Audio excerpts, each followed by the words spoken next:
Guys, gagawa tayo ng razor clam. Ayan na ang ating mga ricado, onion, garlic, at ginger. Tapos, of course, ang razor clam.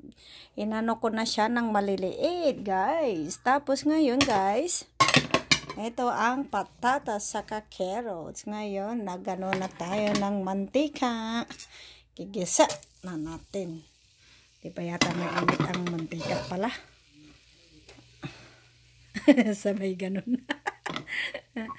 Ayan guys, gigisa muna natin ang mga ricados at ilalagay natin ang carrots, patatas with the milk.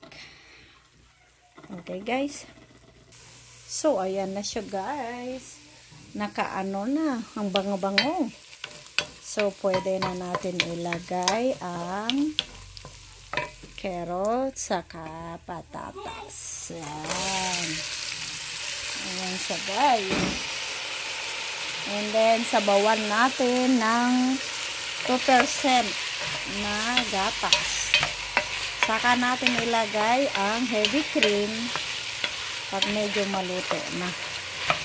Itong so lulutuin muna natin ito na gatas bago natin ilagay ang ating clam, ayan, razor clams. So sasabawan natin ng gatas. Ayan siya guys, ang bango-bango, grabe. Ngayon ito guys, 2% lang ito na gatas.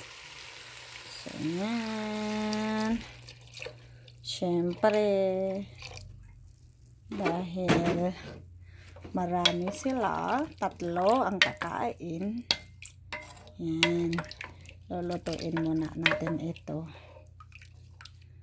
Yan. Medyo okay na yata ito. So, lalagyan natin mamaya ng heavy cream. Nilalagyan na natin ito ng laurel habang kumukulo. At ang chicken broth. Ayan siya guys. Hintayin natin na kumulo. And then pagkalam na natin malambot, saka na natin ilagay ang heavy cream. Pero paanuhin muna natin ang bacon. Yun ang topping mamaya. Habang inaantay natin ito kumulo, guys. So, 'di ba? Okay. Then lalagyan ko guys ng paminta. Yan. Paminta na durog. Ayan. Oh, diba? Ang daming paminta. Naanghanang na sila. Ang kakain. Nasanay naman na sila sa maanghang, guys. So, ayan guys. Habang inaantay natin ang kumukulo ang ating clam chowder, razor clam. Ito muna. Bali ito ang topping niya guys, yung bacon. Gagawin kong parang powder. So, yan ang gagawin kong topping ng aking clam chowder. Yung mga kinuha namin nung isang araw ni Sisi. Razor clam. Yan, gumagawa ako ng razor clam chowder. Ayan, hindi na masabi-sabi. So, ayan guys. So, crunchy na siya. Yan ang gagawin kong padding niya sa taas.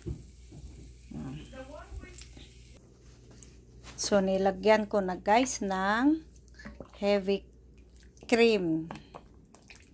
Ayan. Saka flour, harina. Ayan. Then, pwede ko na ilagay yung clam chowder, yung razor clams. Ayan. Ayan, para maluto na siya guys. So, habang maglalapot siya, then, naluluto na rin ang razor clam. Ayan. Ayan siya guys. Mukhang success. First time nagluto ng fresh razor clam chowder soup. Ayan. So guys, ang dami. Mukhang maraming meat akong nilagay. Siyempre, ang dami naming nakuha. Ayan. And then, yung bacon mamaya is topping niya sa harap. Ayan. Dahil medyo marami naman akong ginawang topping na bacon, lagay natin iba sa taas. Yan, ihalo natin dito para magkalasa lalo. Pero guys, grabe, ang sarap nga. Pag ilagay mo ang heavy cream sa kagatas. Ayan. Fresh lahat. Actually, fresh yung patatas saka carrots. So, halos lahat fresh. Yung gatas lang nabili sa palengke. Ayan, grabe guys. Ayan na siya guys. Grabe sa lapot. Ayan. Ang lapot-lapot na ng aking clam chowders. Oh, ready to eat na guys. Oh, ayan na guys. Finish line. Cha! Topping bacon. Clam chowder. Yummy, yummy. Kain na guys.